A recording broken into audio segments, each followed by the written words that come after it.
It's so nice to be here with you guys. I hope everybody's warm and cozy since it's such a wintry day outside. Yeah.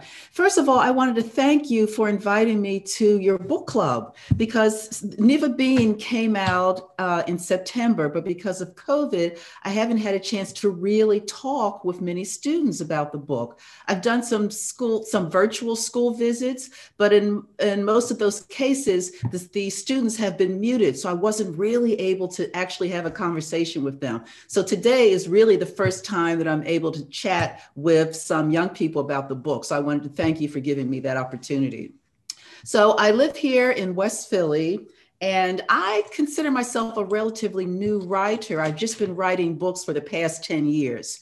Before that, I had a long career where I worked with law firms managing the associates, the young lawyers there at the firms. But after a very nice career, I decided I wanted to do something more creative. And I had always loved reading and books. And so I decided to try to write children's books. So my first book came out a few years ago, Riding Chance. It's set here in Philadelphia. And Neva Beane just came out this past September. So maybe a good way to get started in our discussion about the true definition of Neva Beane is for me to read what I call the mirror scene. And I think all of you guys have read the book, so you're familiar with it. Okay, so the mirror scene, something like that actually did happen to me when I was a young girl. And I think my thoughts about that incident, now I can laugh about it, but at the time that it happened, believe me, I wasn't laughing. I was 11 years old. That was the inspiration for the book. So what you need to remember to understand the scene is just that Neva and her best friend Jamila generally spend every day of the summer on Neva's porch, and they figure out how they want to spend the day. But on this particular morning, Neva is distracted. So I'll just read, not the whole chapter, just a part of it. There's an awkward silence between me and Jamila, and she's the one to break it. Okay, Neva, she says, standing up, talk to you later. I lower my eyes as if I'm fascinated by something in the garden. I don't say anything to stop Jamila from leaving because something's pulling me back into the house. Something having to do with Michelle Overton and my profile. I need to see it again. My profile, that is. I need to check it out. I've only done this about 8 million times this past week since I got my bra. I don't hear anybody upstairs, so the coast must be clear. The problem is the mirror in my room is too small. So is the mirror in the bathroom. I need a bigger mirror to really check everything out. So I go into my grandparents' bedroom to the biggest mirror in the house. I stand in front of my grandparents' bureau and smile. I love the way I look, starting with my new do, my twist. So I gently pat my hair before turning to the side to admire my body. I lift my lavender t-shirt so I can see the glorious white cotton status symbol against my walnut flesh. Yeah, I'm all that. Michelle Overton might be going to high school, but she's got nothing on me. I admire myself from the front, from the back, from the left, and from the right. I do this over and over again until I am dizzy. I don't know how long I have been posing when the door to my grandparents' bathroom flies open and Clayton falls out. He screeches, screams, shrieks, hollers, and howls his way across the room. Clay is laughing so hard he can hardly walk. Do you hear what I'm saying? His eyes are sealed shut as he gasps for air, struggling to regain control of his heaving shoulders. He falls to his knees and bangs his right fist on the floor like a judge trying to keep order in his court. He staggers to his feet and roars past me without saying a word. And I see someone laughing.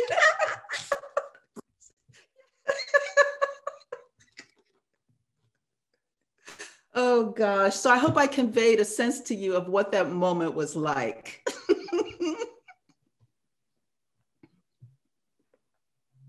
So we do have some questions that came out of that particular scene because it seems so central. Right. And yeah, Chloe, you have a question, right? Go ahead. Well, this isn't a question, but I think he was laughing and covering up just so I don't think he actually was trying to laugh. I think he was trying to distract her from asking like why he was in the bathroom and telling his grandparents. Right, that's a good point. That could very well be it, that he was trying to distract me from something else or distract Neva from something else. But Neva responds to it. She's very, very upset because she was seen admiring herself in this private moment. And the thing I wanted to make clear is that Neva knows from the very beginning that she's beautiful and that she's smart, but she's somehow feeling a lack of confidence because her body is changing and people are responding to her somewhat differently. And she's just feeling far less secure than she used to feel. So she's very upset by that moment. And so of course, that gets the story rolling because she spends some time trying to avoid her brother. Where did you get the inspiration for the character Neva from? Or where did the inspiration for the character Neva come from? Oh, yeah. I think I had, even though this incident happened to me years ago, I think I had been thinking about it for a while. And understanding, that Neva knows she knows she's magnificent. She was prancing, and there's nothing wrong with that, right? But she still felt upset because her brother found her. And I wanted to start with that point and think about, okay, what would a girl now, in 2020, wherever the book is set, I think, how would she feel about that? Not how I felt years ago. How would she think about it? So that enabled me to sort of get into this story about a young pre-adolescent girl, which I had been wanting to do. And then, of course, when I thought about what would be some of the other issues that she might be dealing with, I, of course, thought about political activism going on in her neighborhood, because that's such an issue for a lot of us right now. Neva isn't me necessarily, but of course that, I guess it was the memory of that incident that was important to me that got me started. Yeah, Chloe, you have another one? I know you based the mirror scene off of you, but like, is her as a character, like if she was a person, did you base her and her personality off of you?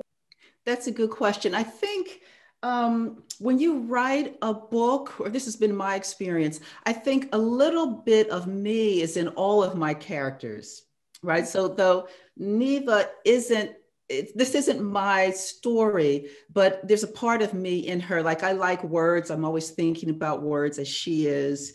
I spend a lot of time ruminating, which she does in the book, and I perhaps spend too much time ruminating as opposed to taking action. So there's parts of me in Neva, but there's also parts of me in the other characters too, like the grandparents and her friend Jamila.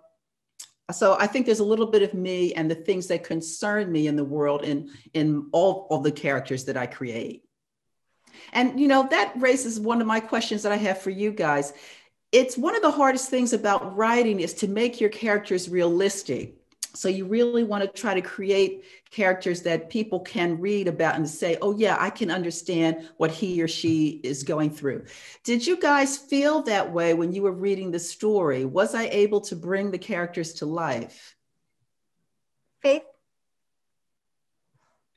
I think you really bring the characters to life. And I felt like I was actually in the story when I was reading it. So I think you did a really good job. And also, why did, what inspired you to come up with the title, The True Definition of Never Beane? Yeah, that's another good question. Neva carries around this dictionary because her mother gave it to her. And so it's like her comfort object during this summer when her mother's away and she's so confused. And she's always about words and how they're used and what they really mean. And in reality, Neva is striving to define herself. So that's how we came to the title, The True Definition of Neva Beane. What inspired you to write the book? Well, besides this memory, I was curious about what a young girl's experience would be like in today's world. I live here in West Philly, and I live on the corner. When I look out the window, I see young girls walking by very often. And some of them seem extremely self-confident and self-assured, and others are not. They're far less confident. I find myself worried, or not worried, but just wondering, what would that story be if I put a character in today's West Philly? And so that was the inspiration. Besides the memory, that was the inspiration for creating the book. I also think that I wanted young girls to know that I see them. And I think that's a very important thing. I wanted young girls to know that I see them and I'm thinking about them and I see their beauty and their magnificence. I'm going to keep using that word because I think that's the word. Yes. So when you were younger, did you have a friend like Jamila when you were younger?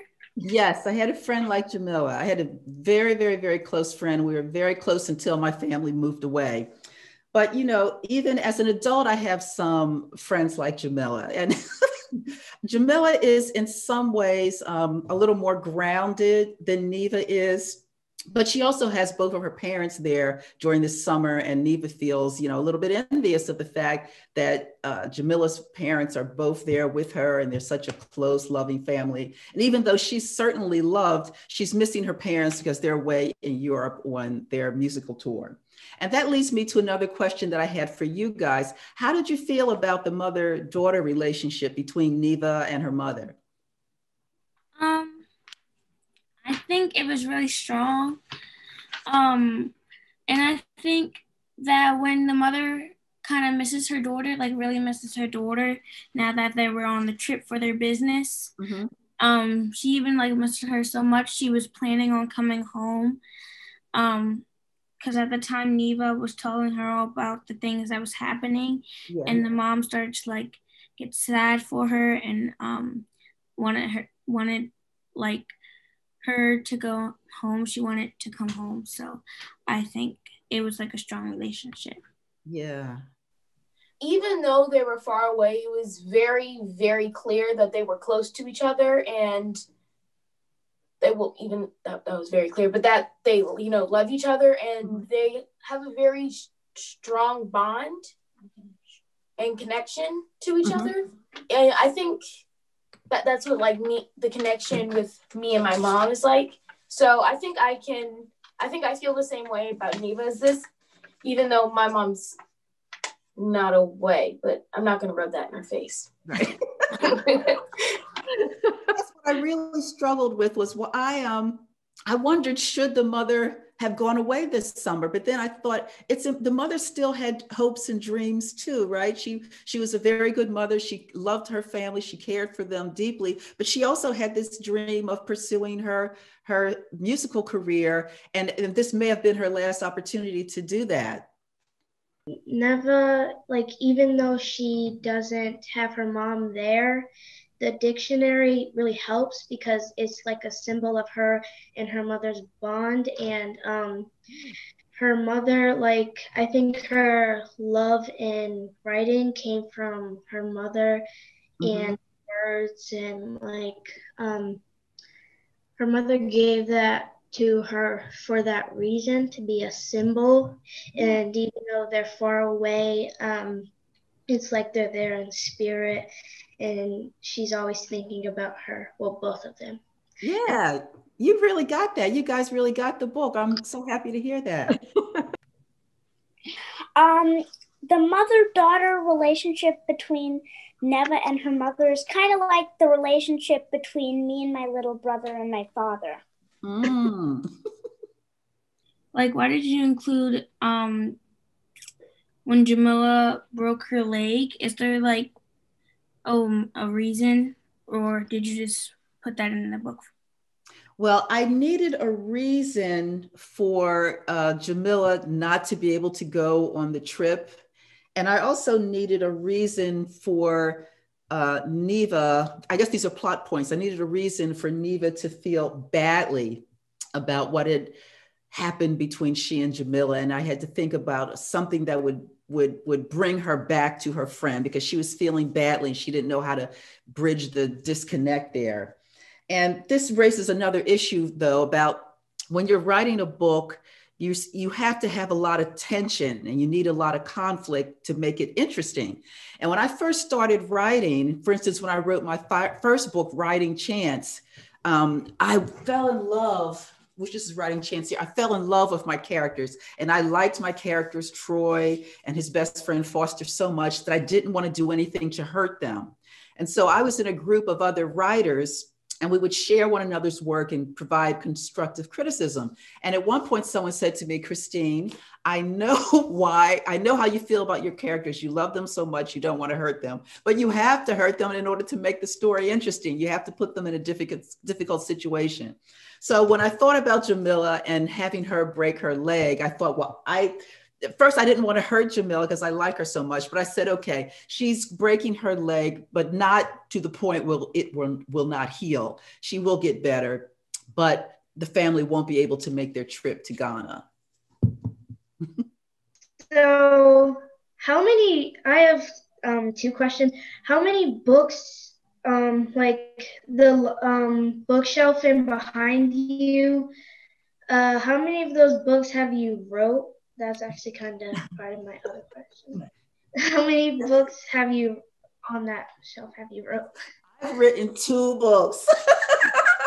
But like you guys, I'm a big reader. So these are books that I think I've read most of these books. Some of them are books on the craft of writing and that I have read once a few years ago, and I go back to study when I'm facing a problem in my writing. I've read a couple of times. I've read just about all these books. A bunch of them are children's picture books because I've always loved picture books. But in terms of your question, I've only written these 2. Okay, I have 4 questions. 3 of them are about writing a sequel, and I'll tell the other one. Did Neva's grandparents ever get back into political stuff? That's a really good question. In my mind, her parents are active in their community.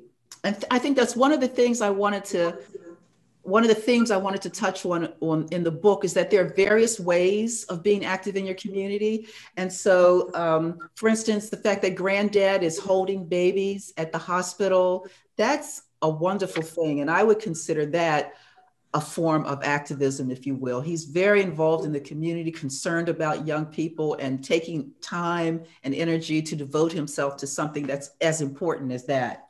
So Granddad does go on the march with Clay. I almost forgot his name now. Oh yeah, because Neva didn't, and I think her grandma didn't either. Well, that raises another point. At the end of the book, I was clearly ambiguous about whether Neva goes on the march or not. What did you guys think? Because the book ends where she steps off the porch and she's prancing through the garden, right? And her brother's following her. I think she made it pretty clear that to Michelle and her grandparents and Clay that she was not going to come to the march. Did that make sense to you? Yeah, pretty much. Because no one really gave her a choice of whether she wanted to be that active or not. And she also was concerned about Jamila. She felt that there had been this breach between herself and her friend, and she wanted to stay with her friend. That's how this idea of the little porch party came up at the end. Why did you put a short dictionary at the end of the book? I thought that would be a nice way to sort of continue the spirit of the book, because Neva likes words so much. So I thought it would just be a nice, fun thing to do to give readers another chance to hear her voice and to hear some more about words that were used in the book that hadn't necessarily been defined. And why did you dedicate the book for everyone? Can't hear you. Oh yeah, everyone who's ever dared to prance, is that it? Yeah. Because I think prancing is a marvelous thing. And I encourage people to feel good about themselves and to sort of celebrate being in their own skin. So I wanted to say that was sort of a shout out to people who feel good about themselves and are not afraid to put themselves out there in the world in a positive way. Hudson, you have a comment? Yes, and a question. The comment is, I can ask my question after Faith goes, but the comment is, I think that there's a column about writing a sequel. I think that in the sequel that Jamila's aunt should be more involved in her life because she was only in like 2 scenes. That's a very good suggestion. And I liked her aunt too. Her aunt wasn't very present in this story, but I like the whole Ghanaian family thing there. That would be something to continue to explore. I think, like, why did you are you gonna write another book? Because a lot of us were asking for a second book, and we want to know if you're gonna write a second book. Well, I'm happy that you guys like these characters so much that you want to keep going with them. I hadn't planned on writing the sequel, but it's true. I find myself still,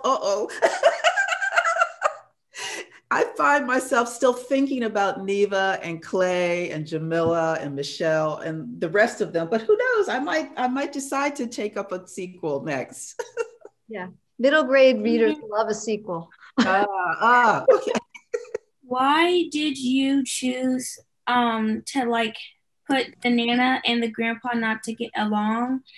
And why did you choose Clay sneaking out at night to go to the homeless shelter? I think that's where he was going. Yes, he was involved in some political activities in the neighborhood. He should have gotten his parents or guardians' permission, but he didn't. And that was wrong. He definitely should have gotten their permission before he got too involved. And the problem was, go ahead. I was going to say, and also his parents told him not to do any political stuff while they were gone. Right. And that was another thing I struggled with, was that realistic? But I think the parents are away, they're in Europe, and they're worried about their 16-year-old son being out and about. And they also know that the grandparents are getting older and Nana's starting to slow down. So they're concerned about Clay and Neva, and that's why they didn't want them to be politically active while they were gone. And so the grandparents are in a tough situation here, right? They're concerned for their community, but they told the parents that they would keep an eye on Clay and make sure that he was on the quote straight and narrow this summer. Okay. Yeah, I actually pulled 2 of the books that I think are fabulous. Do you guys know Kaysen Callender? Kaysen Callender lives here in Philadelphia. Kaysen just won the National Book Awards for King and the Dragonflies. Kaysen's writing is fabulous. So if you haven't read any of Kaysen's work, I would absolutely recommend it. And this is not Kaysen's first book. The first book, The Hurricane Child, was also great, middle grade novel. And then another book that I read recently that I really liked was another middle grade novel by Linda Sue Park, Prairie Lotus. Do you guys know that book? Another good one. And I bet you could get these books through Big Blue Marble. They're both really good. And I read them just recently. I read all sorts of things. I read adult fiction, I read nonfiction, I read essays. But these are the 2 middle grade novels that I read most recently and really enjoyed. I know that we have Hurricane Child in our library. Yeah. It's a great book. Yeah. Do you think you know how much books you have read over maybe in 2020 or in the summer? Maybe a prediction of books, and maybe something that you have a goal of getting to a book, how much books you want to read? Oh boy, I'm actually on a committee through the New York Society Library, and this committee chooses books, a couple of books every year that are that speak to the essence of New York City. So I have to read a bunch of books over the course of the year, because that committee, I think, reviews, 150 books or so. But over the summer, that committee is on break. So over the summer, I tried to read books that I myself was interested in. Maybe I read 8 books over the summer or so. But I also spend a lot of time reading the newspaper and magazine articles. I think whatever reading you do is helpful, and reading far and wide across genres is also very helpful. And also, do you make picture books? Yeah, that's a good question. I love picture books, and I've tried to write picture books. I have been struggling with 3 picture book manuscripts for a few years now. And I find it interesting that I was able to write 2 novels, but I can't get these picture books right. I think picture books are hard to get right because you have a word limitation, right? You're supposed to be 700 words or less. You have to keep in mind what the illustrator is going to be showing in the pictures that go along with your text. So it's not at all easy to write picture books, but I'm still trying. I hope to someday to get a picture book published. I was hooked on that dictionary at the end. Like, I had my mother call me newsy instead of nosy, and I was saying what you know good to my big sister. So, okay, so the dictionary really works, because I was worried that the kids wouldn't know that what you know good. Where did that come from? That's an old phrase that granddad used, but okay, if you're bringing it back. What was your favorite? Out of the 2 that I've written, which was my favorite? That I don't know if I can choose one, because both of them, I like both of them, and both of them are important to me. And I think both of them I love both of them for different reasons. One is about a young boy in Philly, and my inspiration for that came from a photograph that I found of a young boy riding a horse. The inspiration for the book came to me in a different way from Neva Beane, but I like both of the books. Yes. Oh, me? Chloe, yes. Oh, yeah. How old were you when you realized you wanted to be a writer? And yeah. That's a good question. I was raised in a creative family. There were 6 kids in my family, and my mother was a piano and organ teacher, and my father played the saxophone. And so we were always surrounded by music. All of us had to play the piano and another instrument. And that was sort of a mess. But so I wasn't musically talented, but I liked to write. And I remember one summer in particular, especially when I was 9 years old, I spent the whole summer with a notebook writing short stories. And the only story that survived from that summer is this one story called A Cat Named Kitty, which isn't very good, but that story does survive. So I never thought about being a writer, though, as a career. It's interesting that I never went down that road, but I always enjoyed reading books. And when I decided to make a career change, I definitely knew that I wanted to do something creative, and writing was it. One of my questions were, since we were on the topic of Clay and their grandparents, were you politically active like Clay and his grandparents were? Because as we got deep into the political topic, we didn't really talk about whether you were or not, and if that's where you got the idea from. Yeah, I think, again, being politically active takes different forms. I have marched in the past on a couple of different occasions, specifically protesting the war and things like that. And then during my law firm career, I spent a couple of years working with the NAACP Legal Defense Fund, and that is the legal arm of the NAACP organization. And it's the oldest, it may not be the oldest, but it's a significant civil rights law firm in this country. And so working there was a fabulous experience for me, just to be a part, going to work every day and knowing that you were working for social justice. The Legal Defense Fund has several different departments. One is political participation, another is education, another is criminal justice. And so I was actively working there and a part of that organization. It was fabulous. But besides that, when I was working in law firms and I was recruiting attorneys and managing helping young lawyers negotiate their development and their training, I saw some things there that didn't seem right to me. Specifically, there was very few lawyers of color.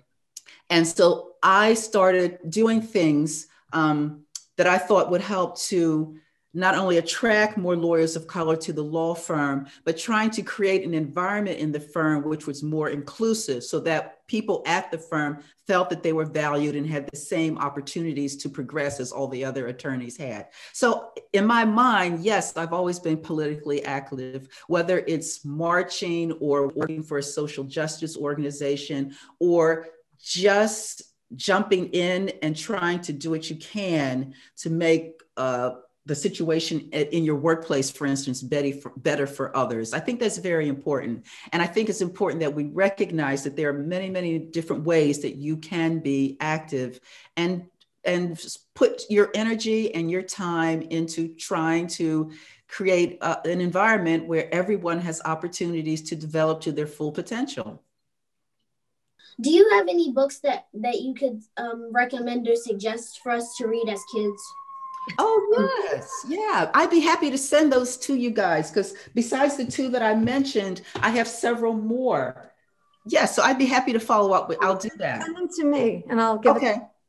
Good, because I am out of books that I can read in this whole entire house, pretty much. I have read every single book on my bookshelf and the one downstairs in my living room. I am bored. Oh, shoot. I need new material. I need new books. I have a question for you guys. Do you listen to audiobooks? No. No, because we don't have a CD player. I listened to the Harry Potter audiobook, the first book with my aunt. Ah, okay. Because Neva Beane is also out in the audio version. And, you know, that my first book is not audio, but Neva Beane is. Yeah, I have a app that I can listen to audiobooks on. Mm-hmm. Well, we probably have that though. Chloe? Oh, well, I was just saying that Miss Jane said that she listened to it on audio because I think someone had a question about how you pronounced it, and she said that she listened to it on an audio and she knows how to pronounce it. I did listen to part of it on audio, but I also read it a couple times. I wanted to hear, because sometimes hearing it out loud is different. And I was sort of curious to see. So I have this subscription to audiobooks. So I was checking it out. But basically, I read it a couple times too. But yeah, both. Yeah, hearing a book and reading it is different. Yeah. It was also interesting for me, the whole process of creating the audio version of the book, because my agent said to me, if you're interested in narrating the book yourself, you would have to audition to do that. And I thought, well, okay, I read my work well, but I'm not a professional. And so I think a professional should narrate the book. And so I was given 4 excerpts from 4 different actors. And each of them had read about a 5-minute excerpt of the book. And so over the course of a weekend, I listened to those 4 different actors over and over and over again. And then I chose the person who I thought embodied the characters the best. And there's just one actor who gives you all of the voices in the book. So the person has to do Granddad's book and Granddad's voice and Nana's voice and Clay's voice and all that. And I think the actor that was selected did a great job. Did you grow up in Philly, or did you eventually move to Philly? I lived in Philly between the time I was 5 and 11, and then my family moved to South Jersey, but then I came back to Philadelphia as an adult. So my question is, do Michelle and Clay ever get married? Oh, wow, that's a good question. That's something that I don't still know the answer to. I don't know if Clay and Michelle are in any sort of relationship other than being colleagues in their political activism. I really don't know. That's something that I thought about during the whole time that I was writing the book, and I still don't know what the answer to that is. I guess that's something that could be addressed in a sequel. Oh yeah. Do you have a favorite author, and if so, who is it? Yeah, I think my favorite, I like lots of authors, but one of my favorites is Jacqueline Woodson. You know her work? Beautiful. Have you guys read any of Jacqueline Woodson's books? She is fantastic. She writes mainly for children, but I think she's written some adult books as well. I would definitely recommend her, and I'm going to definitely put a couple of her books on the list that I send you guys. When you were talking about how Neva likes likes the dictionary, why did you include dictionary meanings of every chapter? Oh yeah, that was helpful for me in many ways to sort of figure out what each chapter was going to be about, and it helped me sort of lay out the skeleton of the book as I was writing it. And then I think once I had the first draft of the book done, I went through and created what I call a book map. And you guys can't see this, but it's a way for me to go through each scene of the book and lay out what's happening there, what major action is taking place, what change in the characters' lives, if any. And so when I had those definitions there, it helped me to see again to understand the arc of the book. So I thought it would be fun for readers to have those definitions there, but it also helped me in writing the book. It was sort of a way of my outlining. Okay, and also, what did you include Clay, working at, why did you include Clay when he was sneaking back in? Why did you include, them talking downstairs in the kitchen, and why did you include when he went upstairs to go to his room? Why did you include him saying to Nana and Grandpa, what was it? Him saying to Nana and Grandpa that he signed Nana's name as permission slip. Yeah. And if some of these stories true? Oh, that part of the book is fiction. I totally made that up. But because of that mirror scene, and because Neva had been so upset and worried about seeing Clay, I had to have a scene. I had to show the readers what would happen when she and Clay finally saw one another again after what had happened that morning. So that's a very important scene in the book. And, Neva was so worried about how her brother would respond to her and what he was thinking and would he still laugh. But when he told her, you're beautiful, and I saw that, and I just wasn't expecting to see all that. To me, that's a very important book. That's a very important part of the book. I could not have skipped over that. But it was also important to keep the book moving forward, to keep the story moving along. I had to have Clay go upstairs and have the big blowout with his grandparents. And of course, what he did was very wrong, forging Nana's signature. But I needed there to be some big conflict in the book in order to keep the story moving. So that's why I decided to do that. I have two comments. One is about the scene when Clay goes upstairs and confronts the grandparents, sort of. And the other one is when Chloe asked, what's your favorite author? So I'm going to start with the author one. Personally, If I was a writer, without hesitation, I would have thought me, but that's a little bit self-centered. Oh. So I would have said someone else, like J.K. Rowling, probably. Maybe, I don't know, but my first thought would totally be me. I can write great classics. Well, I respect that spirit, but I don't think I'm at that point yet where I can say me.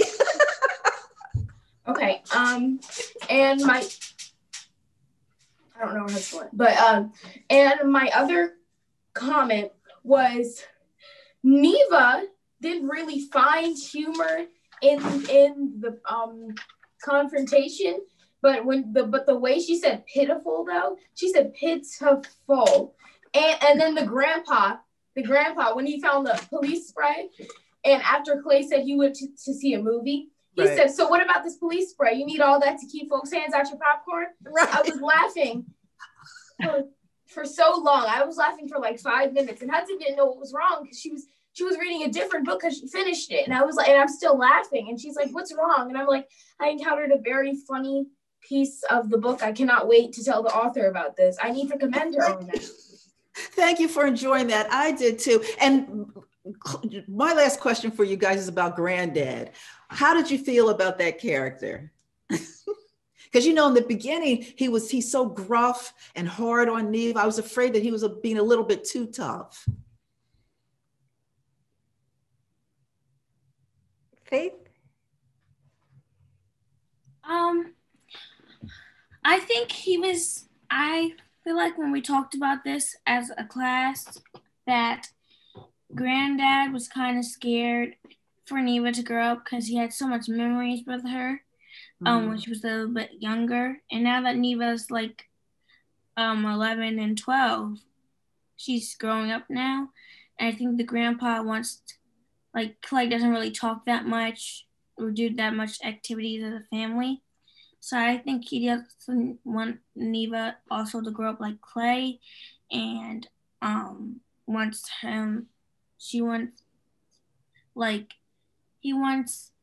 her to kind of stay a child for the rest of her life, but he's kind of scared. He makes her curfew 9 o'clock, I think, and stuff like that. And I just don't think he was ready for her to grow up. And maybe he was just strict because that's how he was raised, maybe. Well, I think he wasn't ready for her to grow up. And doesn't he admit that in the scene where in the hospital? Remember, he takes her after her migraine, he takes her to the hospital and he shows her what he does. Yeah. He actually says, I'm afraid that you're going to grow up and move away from me and all of that. And also, I have a question. Why did you include in the book, Neva not be able to do her own decision in the march? Why did you include that? Yeah, I thought it was important for her to be confused about that because she wasn't sure if so that gets into another thing about her relationship with Michelle. Right. So in the beginning, she's admiring Michelle, and she's not envious of Michelle because of the way she looks, but Michelle has claimed this power that Neva hasn't. And so when Neva goes to that prep meeting before the march, remember, and she sees Michelle there in her element, and she feels the electricity, and she sees how people are admiring Michelle. She's confused because she knows she's not Michelle, and she doesn't really want to be Michelle, but Michelle has claimed this power that she hasn't claimed. She's totally confused still about where she is in the world and how she can make a difference. And then later, towards the end of the book, she realizes that she doesn't have to go to the march in order to make a difference. She can make a difference by bringing her family and friends together on her front porch. She's got Jamila, her friend there, who's got this broken leg. She's got her Nana, who is starting to is aging and can't necessarily go out on marches anymore. And so Neva comes up with this idea of bringing them all together in the front of their house at that garden that they all love, handing out water to people in the neighborhood who are going on the march. So she's showing another way of being active, and she's bringing everybody together. And I have one more question left. If you could design, maybe if you would want to design a picture book, and maybe a picture book of yourself, kind of like Neva, if yourself with a cover, if you could design a cover, and what would you put on it, and what, like, if you could like put something in your hair, like Neva's, or like, what would you put, and what would be like the name if you were writing a new book and you were designing a book about you? A book about me. That's a fabulous question. And how would your cover of your book look? What would the cover of the book? Oh. If you could design it. Well, first of all, I'm a terrible visual artist, so the design would have to be something abstract. But maybe it would have something to do with prancing and feeling good about yourself. So maybe there would be, I don't know, some record player. I know that's old, but something on the cover, you know, with some music there and some sign of strength and courage and having fun. Because also a peace sign. All this too. She said a peace sign. Yeah. We're gonna have to stop because it's time. It's 5:30 and we could be talking all night. But I just want to thank Christine Kendall for talking with us about her book. You can tell the kids really enjoyed the book. And so thank you so much for talking with us. We were really excited to have you with us in our little book club. So thank you. This was great. And I really want to thank you guys again, first of all, for reading the book, but also for giving me this feedback, because this is so important. You know, I spent 1.5 years working on this book, and you hope that people will get it and that they'll enjoy it and that they'll learn something from it and have fun with it. So it's nice to know that you guys did get my little pieces of humor and that you understood the characters and that you enjoyed reading the book. So I like the judge part. Okay. All this right. was so much fun for you. Thank you so much. Bye. And everybody be careful with the snow. Bye. Thank you so much, Christine.